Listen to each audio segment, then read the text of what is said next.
관세청 전문 경력반 매년 수백 명이 지원합니다. 근데 정보는 거의 없어요. 카페도 없고요. 인터넷 검색해도 잘 안 나옵니다. 심지어 합격한 분들도 실제 근무 환경을 모르고 들어갑니다. 근무가 어떤 체계로 돌아가는지, 실제로 얼마를 받는지, 승진은 되는지 아무도 정확히 말해주지 않습니다. 그래서 오늘은 현직자의 생생한 답변을 그대로 전달합니다. 실무, 근무 환경, 급여, 근무지 배정, 승진까지 모두 알려드리겠습니다.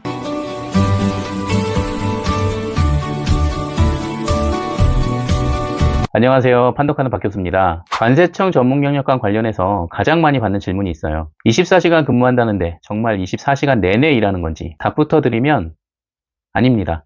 하지만 생각보다 훨씬 복잡해요. 근무지마다 완전히 다르거든요. 크게 세 가지로 나뉩니다. 첫 번째, 인천공항 터미널 전비비 패턴입니다. 전일 근무 하루, 비번 이틀. 24시간 근무하고 이틀 쉬는 거죠. 오전 9시부터 다음날 오전 9시까지 24시간입니다. 근데 여기서 중요한 게 있어요. 24시간 내내 판독만 하는 게 아닙니다. 비행기가 올 때만 판독을 합니다. 한 번에 20분 정도고요. 비행기 스케줄에 따릅니다. 쉬는 시간이 완전히 달라지거든요. 30분 쉴 때도 있고 2시간 쉴 때도 있어요. 그럼 잠은 얼마나 잘 수 있을까요? 1터미널 기준으로 쪽잠 다 포함해서 2시간에서 3시간입니다. 비행기가 언제 올지 모르니까 항상 시간 확인하면서 자야 합니다. 제대로 자기는 어렵지만 다음날 이틀 쉬니까 버틸 수 있다고 합니다. 첫 번째 비번 때 피곤해서 자고요. 두 번째 비번 때도 다음날 출근을 위해 일찍 자야 합니다. 라고 합니다. 체력적으로 어떠냐고 물어봤는데요. 사람마다 다른 것 같은데 힘들다고 하시네요. 두 번째, 특성입니다. 주주 전비비 패턴입니다. 주간 근무 이틀, 전일 근무 하루, 비번 이틀. 특성도 24시간 근무가 있습니다. 근데 공항과는 달라요. 1시간 근무하고 10분 쉽니다. 이걸 반복하는데요. 밤 12시쯤 업무가 끝나고 아침 7시에 다시 시작해서 9시에 퇴근합니다. 그리고 특성은 밤에 잠을 자는데요. 12시부터 7시까지 쭉 잡니다. 그래서 공항보다는 덜 힘들다고 합니다. 세 번째, 우편입니다. 9시부터 6시까지 근무하고요. 교대 근무 없습니다. 워라밸이 제일 좋습니다. 하지만 당연히 급여는 적습니다. 참고로 항만은 보통 9시부터 6시까지 근무하는데요. 상황에 따라서 야간이나 주말 근무가 있을 수 있습니다. 가장 관심이 많은 급여 내용 전에 영상이 도움이 되신다면 좋아요만 한번 부탁드리겠습니다. 실제로 얼마 받나요? 신입 1호봉 기준이고 세후 실수령액입니다. 공항이나 특송 같은 교대 근무는 280만원에서 300만원입니다. 우편 같은 일근직은요 250만원에서 270만원 받습니다. 급여 순서는 공항이 제일 많고요. 그 다음 특송, 우편 순입니다. 그럼 호봉 올라가면 얼마나 오르나요? 1호봉부터 5호봉까지는 약 5만원씩 오릅니다. 6호봉 이후에는 7만원에서 10만원씩 오르고요. 10호봉쯤 되면 세전으로 5,500만원이고요. 실수령액은 400만원 전후입니다. 여기서 현실적인 질문 하나 더. 관사는 있는지 궁금하신 분들이 많죠? 있습니다. 다만 1인실은 없고요. 2인실과 3인실이 있습니다. 최대 5년까지 사용할 수 있습니다. 인천공항으로 근무지가 배정되면 관사를 배정받게 됩니다. 복리후생은 명절 상여금이 기본급의 60%고요. 복지 포인트 같은 공무원 공통복지가 적용됩니다. 그렇다면 판독 업무 실제로 어떻게 하는지 말씀드리겠습니다. 엑스레이 화면에 기본적으로 유기물은 오렌지색, 무기물은 청색, 혼합물은 녹색으로 알고 있는데요. 엑스레이 판독 기초에 관한 내용은 위의 영상을 참고하시고요. 쉬워 보이나요? 현직자분들이 아직도 어렵다고 합니다.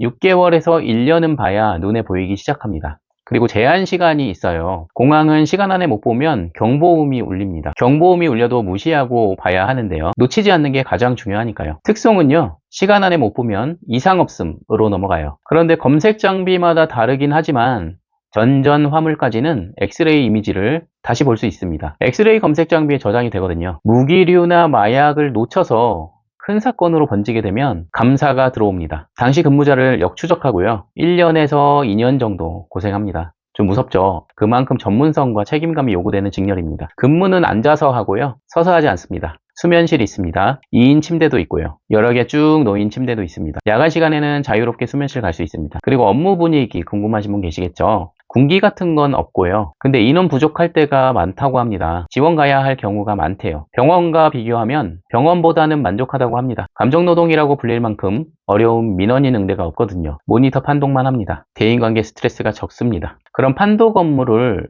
처음엔 누가 알려줄까요? 천안에 있는 인재개발원에서 기본 교육을 받고요. 근무지가 배치되면 옆자리 분이 알려준다고 합니다. 그리고 근무지 배정 궁금하시죠? 배정은 성적이 전부라고 합니다. 합격하면 희망 근무지 3군데 씁니다. 티오난 곳 위주로 성적순으로 배정됩니다. 성적이 전부입니다. 합격 인원 절반은 인천공항으로 보내는 것 같다고 합니다. 부산은 많이 안 뽑아요. 연수원 시험을 잘 쳐야 한다고 합니다. 서울세관은 엑스레이 판독관이 1명밖에 없어서 배정이 어렵습니다. 서울세관이 지방까지 관할하거든요. 그리고 3년마다 순환하며 근무합니다. 잔류 신청은 가능하지만 반려될 수도 있어요. 다음은 승진 관련입니다. 나군 승진은 TO가 정말 적어서 평생 다군이라고 생각하고 들어오시는 게 마음이 편합니다. 참고로 나군 달 때 호봉 5호봉이 깎입니다. 여기서 현직자가 전하는 한마디. 전문 경력과는 욕심 없고 모나지 않은 사람들한테 잘 맞을 것 같아요. 승진하고 싶어서 아등바등하고 싶은 사람들은 안 맞아요. 얇고 길게 안정적으로 오래오래요. 바로 그게 이 직렬입니다. 다음은 면접과 채용 말씀드리겠습니다. 블라인드 면접이라서 이름이나 학력은 못 밝힙니다. 하지만 자소서 기반으로 직무 경험 질문은 들어와요. 보안검색이나 방사선사 경험 있으면 물어봅니다. 주요 질문은 공직 가치관이나 인성이에요. 그리고 실제 엑스레이 이미지 보여주고 위해 물품 찾으라고 합니다. 신입 연령대는 30대 초중반이 제일 많고요. 40대는 거의 없습니다. 필기 점수가 중요합니다. 중요한 공부법 관련 내용은 카드로 띄워놓겠습니다. 그리고 임기제 공무원 분들과도 같이 일합니다. 마무리. 현직자 조언 3가지입니다. 첫 번째, 50이 넘어서도 임용될 수 있나요? 보안 쪽 일 해보셨으면 가능하지만 아니라면 힘들 것 같습니다.